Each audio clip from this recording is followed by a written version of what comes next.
Hi, my name's Anzalone, and this is What Matters Most. Welcome to part 3 of Touched by Angels.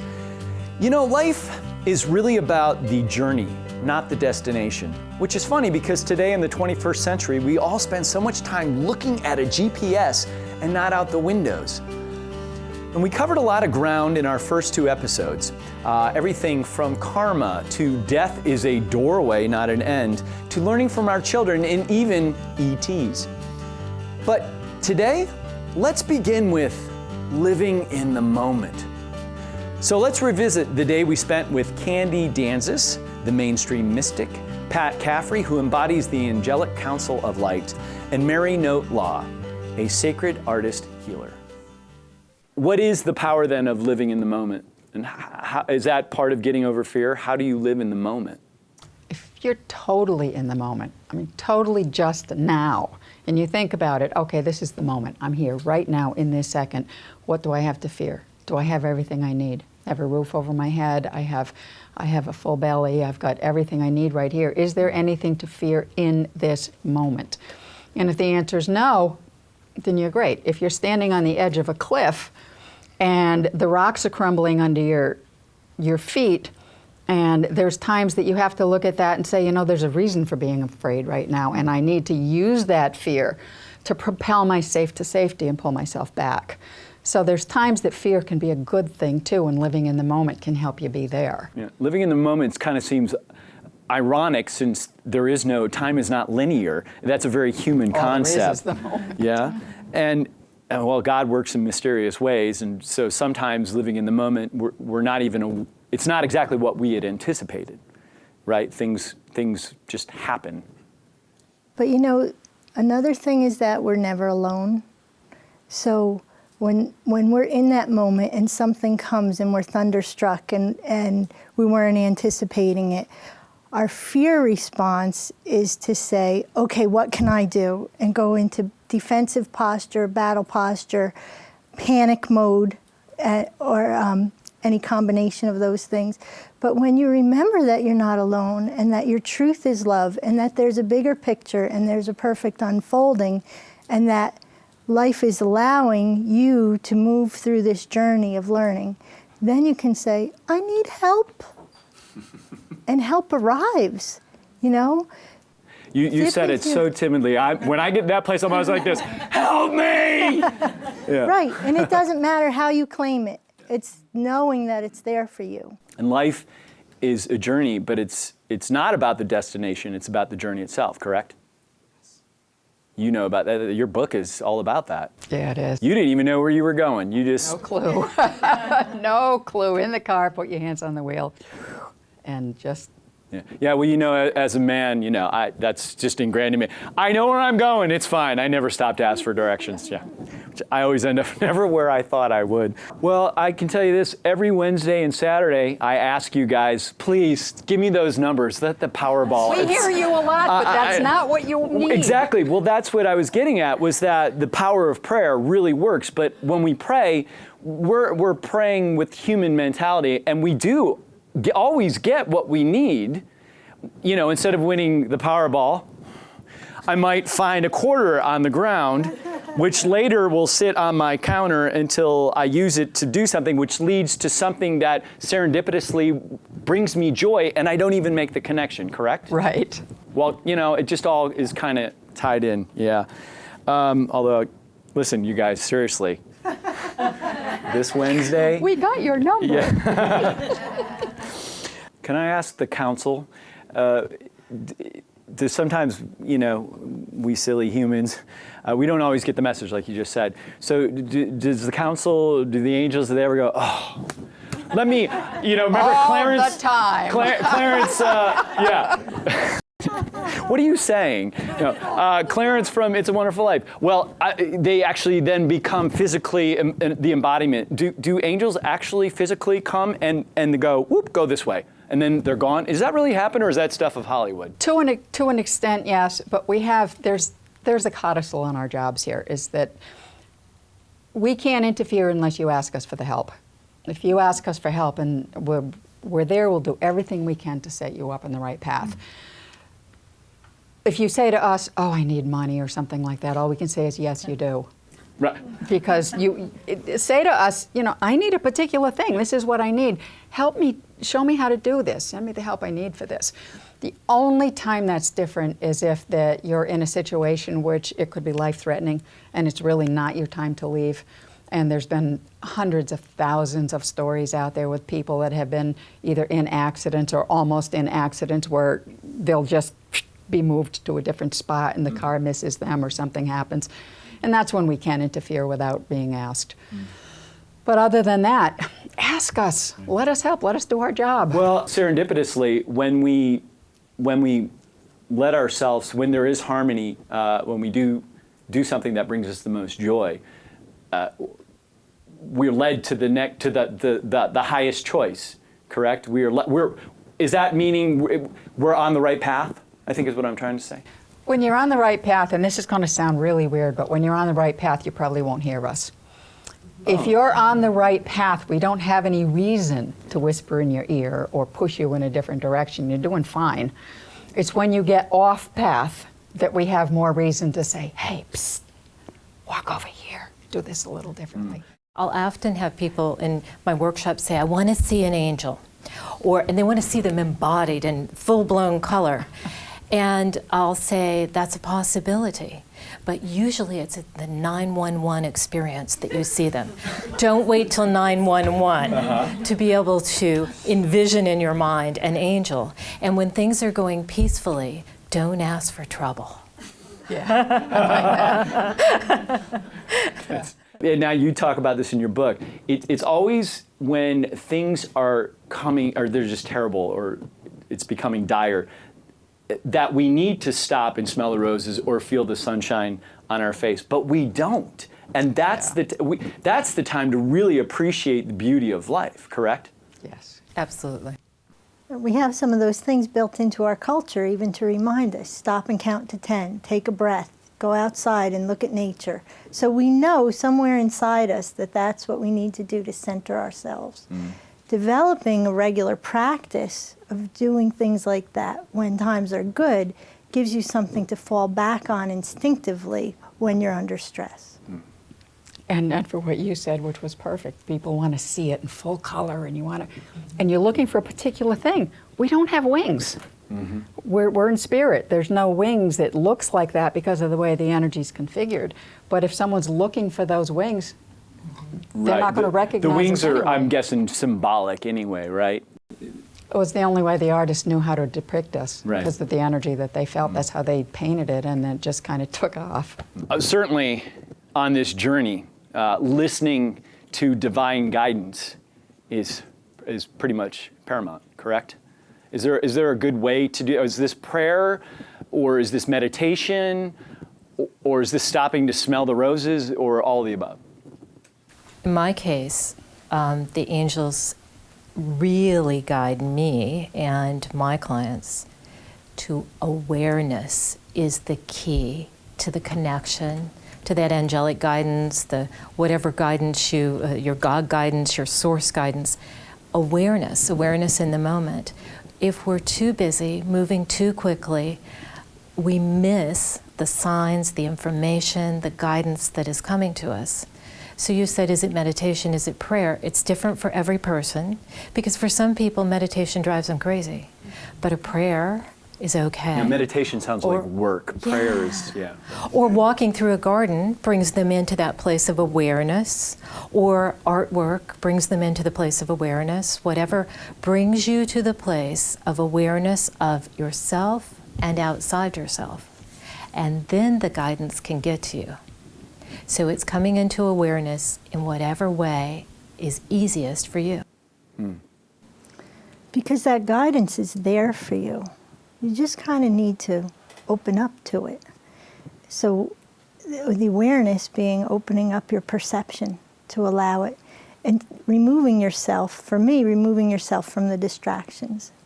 And I like to go consciously into my heart, because I feel that's the portal of the indwelling, concentrated energy of the divine, where I can feel a presence that I'm a part of, but that's also there to guide me and love and steer me.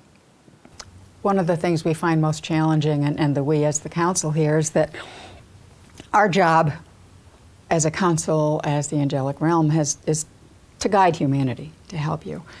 And so many of you have this idea that you either have to see something, or you have to hear something, or it has to be, oh, so-and-so can see us, so I'm not seeing you, so they're not there. So you have this preconceived idea of what we look like, or sound like, or would feel like to be here, and if you're not feeling it the same way, then, oh, I'm not getting it. It's a matter of people understanding that it doesn't matter how it comes to you. It could come to you through a bird singing, or an animal, or any way that message can come is yours. You're absolutely right. It's all unique. It's different for everybody. In my work as an angel communicator and a helper of others to know who the angels are, and guiding them to who their angels are and how to use them in their everyday life, I'm a very practical, mainstream person. I like to make things quick, easy, and simple. The angels are around us constantly. We don't need to do a formal invitation to have them be present. But sometimes as human beings, we need that formal invitation, so it feels like a starting block for us, a starting gun for an experience. I'll often have people ask me, Candy, I don't know how to pray to the angels. Well, you can just ask them, but then they'll say, but I want something a little more formal than that. So this is an example of what I call an angel alignment prayer. So you can feel the difference between the time it begins and the time it ends, and where your energy is. So, here is an angel alignment prayer. Beloved Mother, Father, God, in this infinite moment in time, we give thanks that we are light, and that we are spirit, and that we are human. And we give thanks for this experience. And at this moment in time, we call to the angels, guides, and helpers who are working with us in this lifetime. And we ask for you to be profoundly connected to us, so that everything we do this day, we come into awareness with your love and light and see things from love. We call forth to the archangels to be with us as well, to help us with your gifts. And today we call Archangel Gabriel, the angel of strength, and the angel that can help us communicate with spirit and with others clearly. And we call Archangel Raphael, the angel of healing. Help us this day to heal body, mind, and spirit, whatever we may need, and to be inspired by your healing light. We call to Archangel Uriel, the angel of wisdom and clarity, and we ask for you to shine the light of wisdom on that which we need to know the most this very day. And finally, we call to Archangel Michael.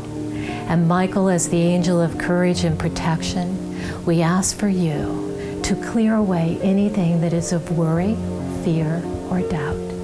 And let us be in the place of peace, of love, and of light. Bless us now in the white light, that we may be our own sacred sanctuary, and that only that which is of highest good may be allowed in our experience this day. And all of these things we ask in love and light. Amen. I feel good. Good to be home. Hi, I'm Judy, and my question was, how do you find true peace after many, many traumas and starting over and over again in life?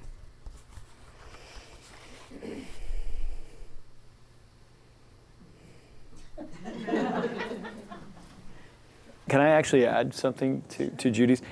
We're not really starting over and over again, right? We're just continuing. It feels like we're starting over, but we are just continuing on. Right, okay. Absolutely. Okay. In this lifetime and whatever others you may have had. It's all, yeah.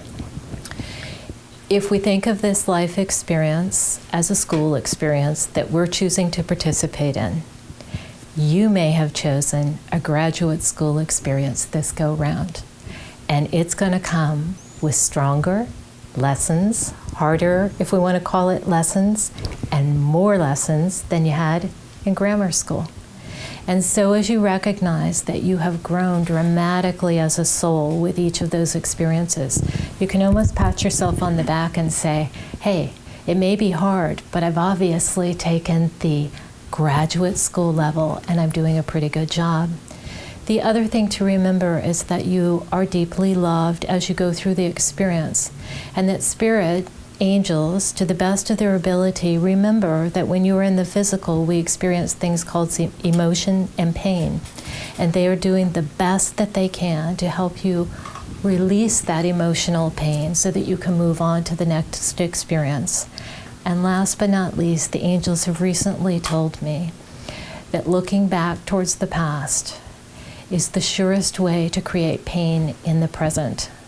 So do your best to be happy in the moment and look to a brighter future. Thank you, Candy. When you're in the middle of a lot of traumatic events, sometimes you can just feel like you've been slammed to the mat. Absolutely slammed to the mat. You don't know how you're going to get up again. It's just, you get despondent, you get scared, you get all the different things. You don't know where you're going to go from here. Before we did this here, where we became embodied, where we could feel what it feels like being human, we were guiding humanity. Like we said, that was our job, to guide humanity. And we used to look at you guys and watch you go through the traumas and think it was really hard, and we would guide you the best we could. We didn't realize until we were embodied that it's tougher than it looks. It really is. It's tougher than it looks. And we understand now how hard that is when you're in the middle of the trauma and you can't see beyond it. It's like you're in that forest and here's the tree 2 inches from your nose. You don't know how you're going to get past that. And then when you do get through it and you finally did it, you're exhausted. You've got nothing left. You've given everything you've got to just get through that one thing. That's when you need to really sit back and give yourself a break. You know, you think, oh, I've made it through this, now I've got to do the next thing, and you want to keep going, and you want to succeed, and you want to be better, and you want to do all these things. You can do that, but don't be so hard on yourself. Take it easier, kick back, get a breath, recharge. And while you're doing that, try to experience everything you can that's going to bring you peace, to bring you joy. I mean, it may be you get up in the morning and you want to just go out and get an ice cream cone, or you just want to go sit by a brook for a while, or whatever it is. I mean, give yourself time to do that, to recharge, to find who you are again and find the peace that's in you, because it's in there. It's just been beaten and battered. Recharge, find that again, and then go back out there again. You can do it. Thank you. But the other thing to remember, to add to what Candy and Pat and the council have shared, is that you're not alone in this journey. And you're forging friendships and finding your support team of earthly beings and beyond earthly beings along the way. And every step on this journey, you're advancing. And you're growing and nurturing yourself. But at the times when you feel low, you have earth angels to support you. You have those who will pray for you when you can't pray for yourself. You have those who will love you when you can't find the vision of who you truly are, to feel that love for yourself in the moment. And understand that as you pull yourself up from those depths, that healing which you avail yourself of has a ripple effect for others. There are other people all around the planet who are experiencing traumas at a vibrational level that's in sync with what you're moving through and moving beyond and healing. And so the healing that you put into the matrix of light for the planet is impacting others who are suffering in that way, and helping those souls to ascend, and helping those beings to heal and to find love.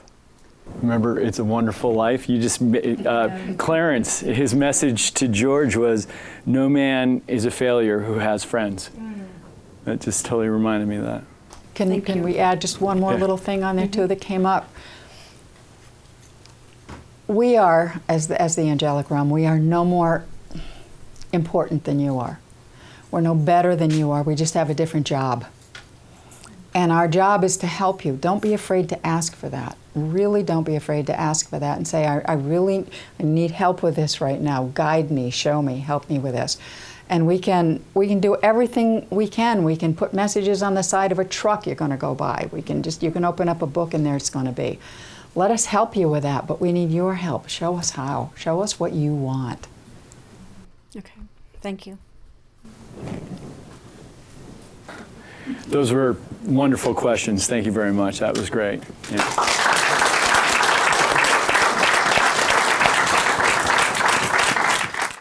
Okay, so the name of our show is What Matters Most. And I'll start with you, Candy. What matters most to you? What's the legacy that you hope or that you would like to leave with people that will help to inspire a better tomorrow? Absolutely. My own legacy, my legacy to the world is that I hope that as I leave, people say, she was an ambassador for the angelic realm, and she reminded us that we have that help and love with us always, and that we're never alone. If that could be the thing that I leave on earth, it's my life purpose. It's my plan. It's what I came here to do, and it brings me the most joy. So that would be my legacy. Pat? My legacy is not to be remembered. Not as Pat Caffrey, not as a person who walked on these 2 feet on this planet. My legacy is you.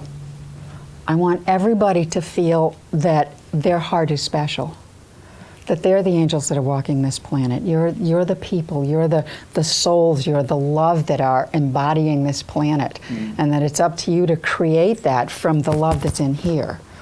And if you can carry that on, I don't care if anybody remembers who I am, but I want you to remember who you are. Mary?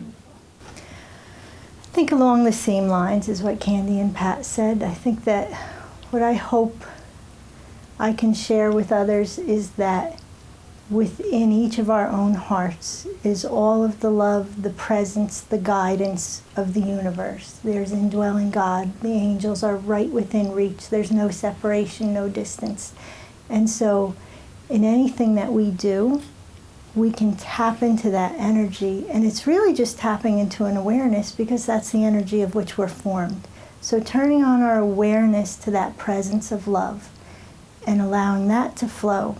It can go into things like the artwork, it goes into our energy work, it goes into our interactions with other people. And that has implications that reverberate throughout the world, throughout the universe, whether we're aware of it or not. So that's what matters most to me. 3 beautiful answers. That was... Thank you.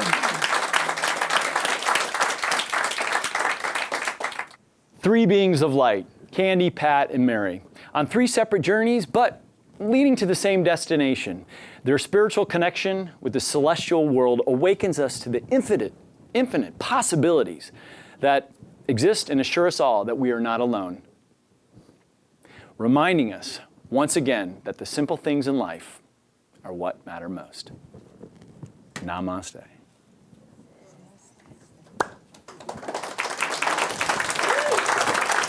Thank you, guys. Thank you.